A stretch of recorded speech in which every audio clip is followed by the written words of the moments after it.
Hello and welcome to today's video where we're going to cover patch 14.14. Yesterday I redid my 14.13 video because this part was inaccurate. I utilized these champions in that previous video weeks ago. So this is right. These are the 14.14 champions that were buffed or nerfed. We're looking at whether the presence changed in draft between patch 14.13 pre-changes to 14.14. And here we have, 6 champions that did see a double-digit change in presence. One effective buff was for Jace. Jace had 13% presence, and it more than doubled to 28%.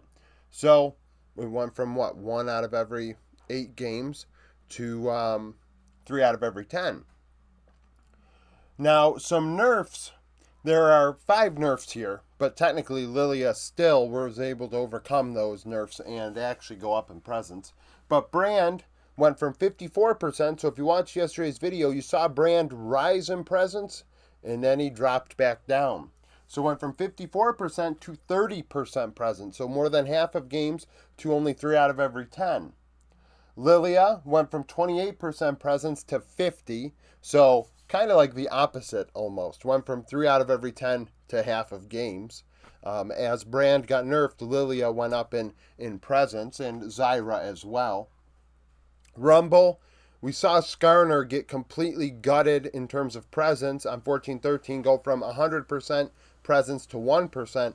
For the case of Rumble, went from 100% presence, in which 92% was bans, to 81% presence. Now, still 60% ban, but a drop of 1 out of every 5 games, 20% drop. I mean, it went from a must ban to some teams not even, they're letting it through draft outright.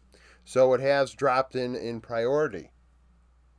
Tristana, so quirky Tristana meta. Tristana drops from 99% presence to 53%, so almost every game to half of games, which is the biggest difference on the board, 46% drop. And then we have Zyra in the jungle going from 57% to 42%, so 3 out of every 5 to roughly 2 out of every 5 games. So we see the jungle meta slowly changing. Now the top 10 champions in presence. Those, I think we only have 2 changes. 14.13, there were 4. 14.14, there are only 2. So, in terms of the top 10 champions outright, of course, the presence changes, and we'll touch on that. So, in 13.13, Rumble and Tristana were at the top. No longer the case.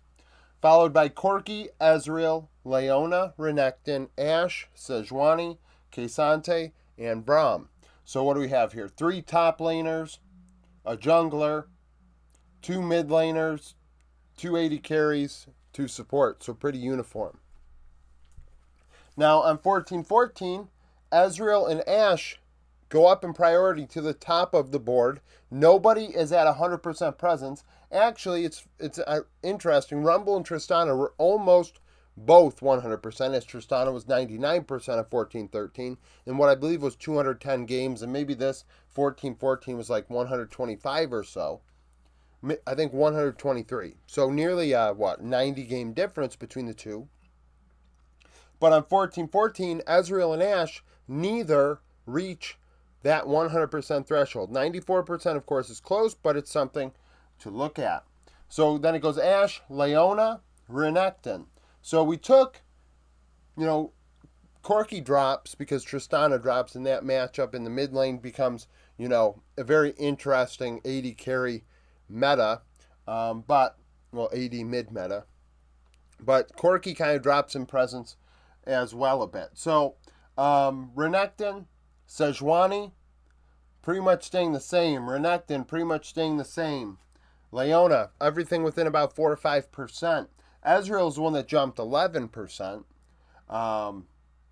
Now, Rumble, 80%. Corki, Lucian. So we dropped from way up here, that Tristana Corki handshake, to now Corki, Lucian, and even Zeri is in 10th. K'Sante and then Zeri. Zeri in 10th, actually about 50%. If you were to actually look at it, it's probably 51 AD carry, 49 mid lane. I think it was 27, 28 55 games played, or yeah, 55 games played. So the fact of the matter is, and this is not including just games played, it also includes bans, but we can't guarantee why a champion was banned for whichever role, especially in a situation where it's nearly 50-50 between two. So 80 carry was more, so 80 carry is where Zeri stays. So 59%. So we look at this, 3 top laners again, 1 jungler, 2 mid laners, 3 80 carries, 1 support. So 1 more 80 carry than last time, and 1 less support. The 2 that are out, we have Tristana and Braum out, Lucian and Zeri in. All these playoffs are on 14-15, it looks like. So 14-15 we'll be able to look back at. 14-16 we will not.